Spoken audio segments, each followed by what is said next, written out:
Well,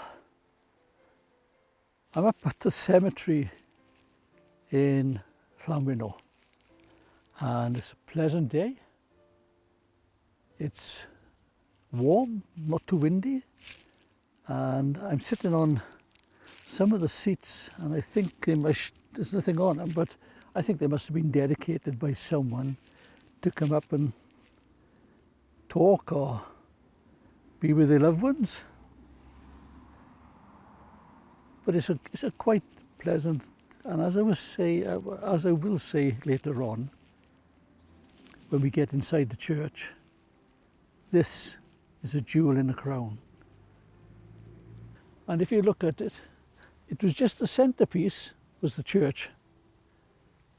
And then in the 1500s, they done where the altar is. And later on, the porch. So it's a progression, but the church itself has been here since 1093. It's beggars belief, isn't it? You know, you come out into the wilds in the middle of forestry, and what do you find? Outstanding. Now, there are 5 graves of war veterans that have died, and 2 of them were from the First World War, and the other 3 were from the Second World War. And the first 2 I have found out. I'm trying to find out some more. Within the trenches, First World War, and then they got brought back and they went to a general hospital in a place called Chitton, because all general hospitals on the coastline in the First World War were emptied of civilians and they were handed over basically as a general field hospital.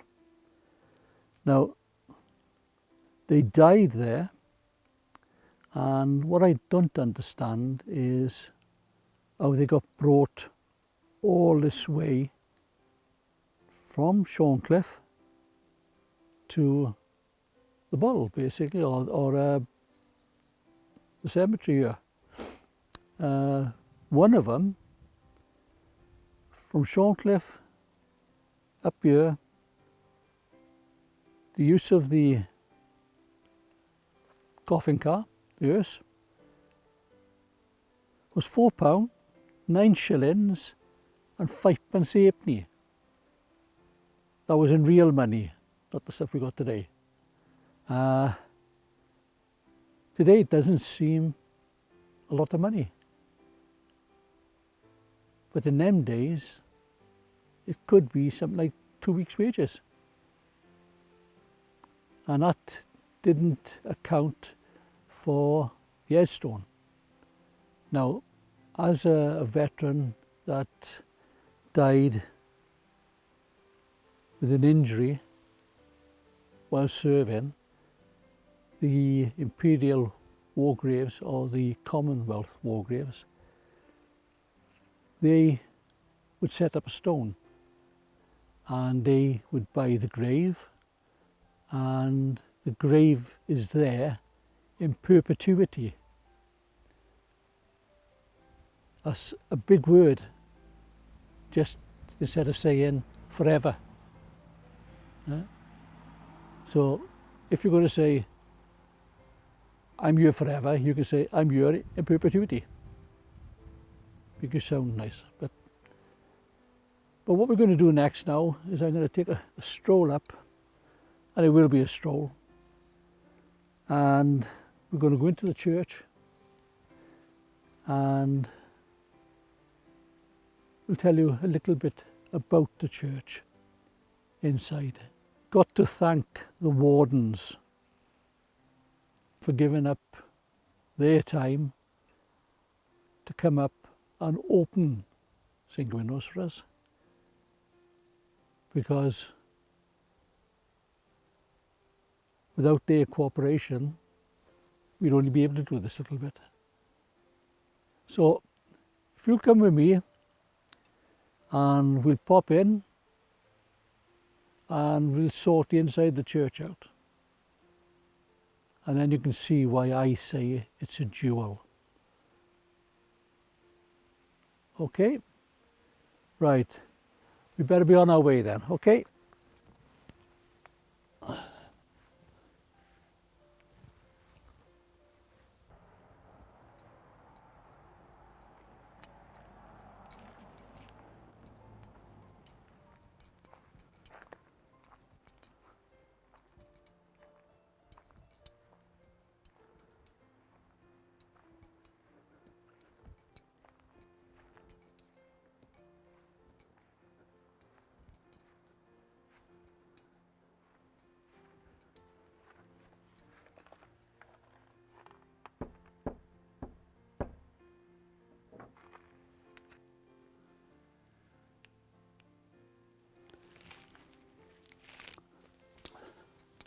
Well, I'd like to welcome you to St. Gwynno'S. St. Gwynno'S is a church that was built in 1093. It's on a hill and it's in a little, or was a little part of Llanwonno. The graves, and some of them are from the 6th century. In the 12th century, there was an extension put on. Basically, the part that I'm in now. In 1500s, there was a porch put on, which we'll see from the outside.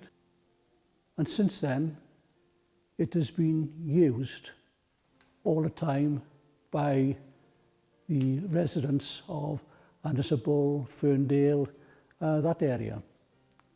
Now, an interesting point is, if you look at the other little bit snippets I've done, I've talked about Thomas Chester. Well, where I'm standing now, quite possibly the coffin of Thomas Chester could have been, because he was buried from this church. It's a jewel in a crown that's been lost. And I think that anybody that wants to visit something that hasn't changed, this is the place. If someone from 1500s come back and looked in this church, except for the lights and stuff like that, but basically it's the same. What we'll do in a second, we'll go around and I'll talk about the windows, because the stained glass windows we got here, they are, like me, ancient. And we just like to show you as much as possible so that you can get the feel of the place. Now, when you come to the church, just outside the cemetery, on my left as I'm talking, is a public house. It's called the Brynfynnon.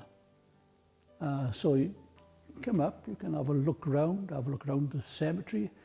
You can arrange, and what we'll do, we'll put the contact number up later of someone, one of the wardens, so you can get in contact with to find out if the church will be open when you are visiting. Then you can go to the Brynfynnon, have something to eat, make a day of it. But if you don't see this, this is one of the 7 wonders of Rhondda Cynon Taf. Right, what we'll do now, we'll start on the windows.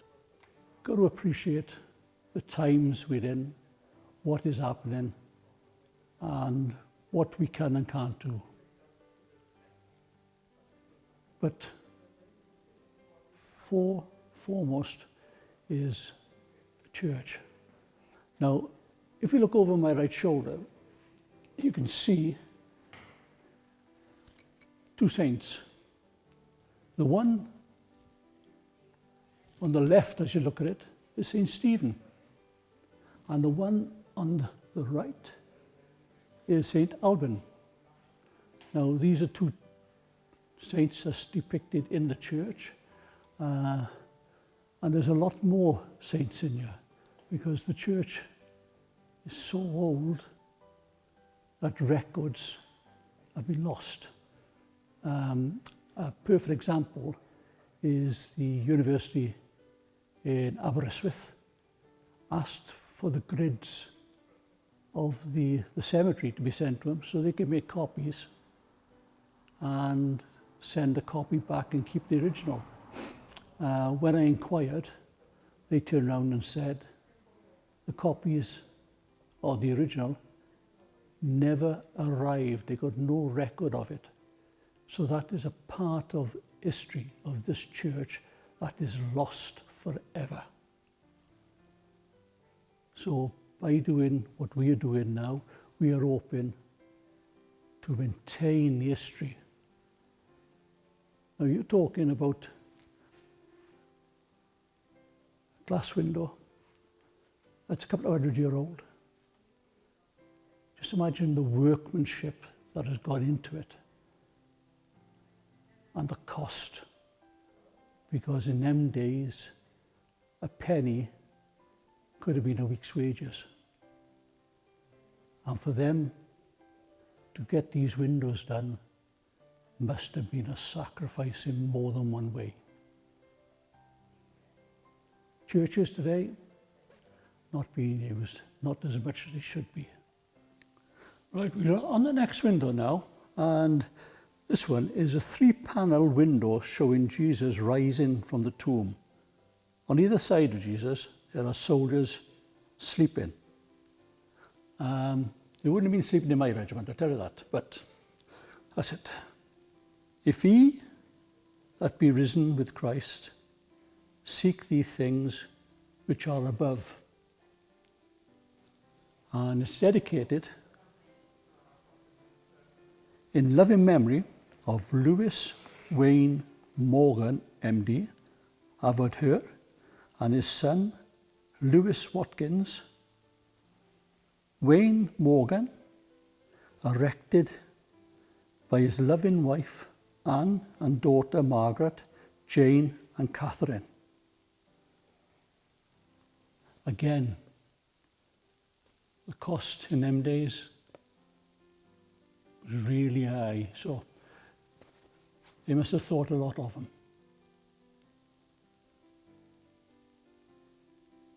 I still can't get over them soldiers sleeping, see.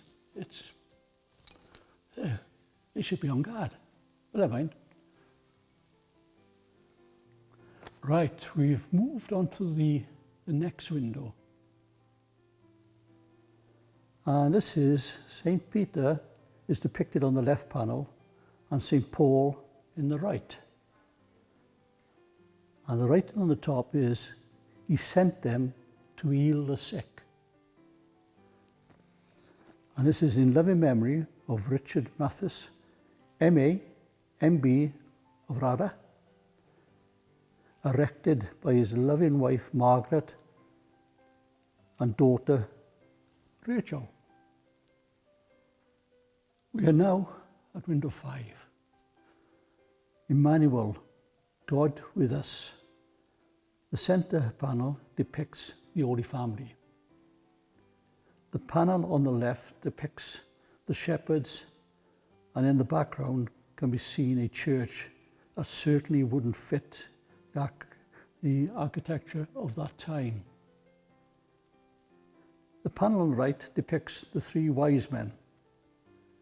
The depiction is incomplete, as all that remains of it in this centre panel, remembrance of our dear Father and this parish erected by. The window was smashed and broken and stole the original font from this church. And because of that, the depiction on the bottom has been eradicated. It's a shame that people can't respect. In this window, we have depicted the Good Samaritan, and he's in the left panel. The Samaritan is a parable of Luke, chapters 10, verses 30 to 37, who in contrast to the priest and Levite who passed by on the other side tended the traveller, who had fallen among thieves on his way from Jerusalem to Jericho, and provided hospitality for him at an inn. The Good Shepherd is depicted in the panel on the right. In early Christian art, Christ was frequently represented as the Good Shepherd with the lamb upon his shoulders. This theme is also found in John chapter 10, verses 7 to 18, and the parable of the Good Shepherd, Luke chapter 15, verses 3 to 7. This window is St. Matthew and St. Mark, one of the two gospel windows. St. Matthew was one of Jesus' first apostles, who had been a collector of taxes for the Romans until Jesus changed his life. He alone tells us of the three magi who followed the star to a stable in Bethlehem and brought gifts of gold, frankincense and myrrh to the infant Jesus. St. Mark was not one of Jesus' own disciples, but he wrote this gospel as told him of by St. Peter. Although it is in the second gospel in the New Testament, it is believed to have been first to be written. The meaning of the word gospel is good news. Now, these windows were not dedicated by anybody. They were dedicated by the parish, and they would have been bought by the congregation when they were in church. Now, this window depicts St. Lucas and St. Jonas, one of the two gospel windows. St. Luke wrote the third of the four gospels and also the Acts of the Apostles. St. Luke is the patron saint of artists and of doctors and surgeons. St. John is the disciple to whom Jesus entrusted his mother at the foot of the cross. John was also the author of the book of Revelation, the last book of the Bible. And if you look to the left of the window, you'll see a dedication that was put there by my wife and myself in memory of Thomas Chester. And it depicts at the top, trapped like rats. The next one down would be the Glengarry cap badge of the 24th 2nd Battalion, the Warwickshire Regiment, because it didn't become the South Wales Borders until 1881. And below that, it's the Campaign Service Medal for South Africa, and some are dated 77, 78 and 79, and some are just 79. All depends on when the soldier went out there. Come now to the centre window. This depicts Jesus with a baby in his hand, and on the bottom it says, "Come unto me, all ye that labour and are heavy laden, and I will give you rest." 1876. So I'm assuming that is the earliest date that window could have been put in. But again, workmanship, experience, it's quality. Right, it wouldn't be right for us to visit St. Gwynno'S up in this lovely part of the country without a visit to Griffiths Morgan, better known as Giton and Brantz. Now, he was a runner, and there's a couple of stories, and I'm only quoting what I've been told, right?